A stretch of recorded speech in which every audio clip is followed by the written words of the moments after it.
படத்தோடைய டைட்டிலோடைய மீனிங் என்ன அப்படின்னா சேர்ந்து வாழணும் சேரணும் அப்படிங்கிறது தான் இந்த டைட்டிலோடைய மீனிங். இந்த படத்தோடைய கதையிலுமே வந்து 3 கப்புள்ஸ் இருப்பாங்க. என்னதான் டைவர்ஸ் வரைக்கும் போனாலுமே அந்த கப்புள்ஸ் வந்து பிரியாமல் சேர்ந்து வாழ்கிற மாதிரி தான் வந்து இந்த படத்தோடைய கதையாக இருக்கும்.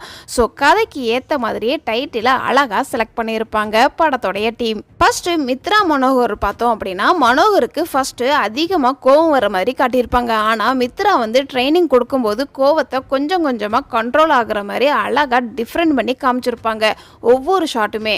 இந்த சீனில் மித்ராவும் மனோகரும் கேக் செய்யலாம்னு ரெடி பண்ணுவாங்க. ஆனால் கேக் வந்து கருகி போயிடும். அடுத்த ஷாட்டே வந்து ஒரு பேக்கரியில் போயிட்டு கேக் சாப்பிட்ற மாதிரி காமிச்சிருப்பாங்க. சின்ன சின்ன விஷயத்த கூட அழகாக இருக்கும். மித்ரா வந்து திவ்யா கிட்ட இருக்கிற பிரச்சனையை வந்து ஷேர் பண்ணுவாங்க மனோகர்கிட்ட. மித்ரா என்ன சொல்லுவாங்க அப்படின்னா ஃபஸ்ட்டு டைம் ஹர்ட் பண்ணும்போதே ஹஸ்பண்டை உட்கார வச்சு பேசியிருக்கணும் அப்படின்னு சொல்லுவாங்க. ஆனால் அதே இது மனோகர் என்ன சொல்லியிருப்பாரு அப்படின்னா என்னதான் பேசணும்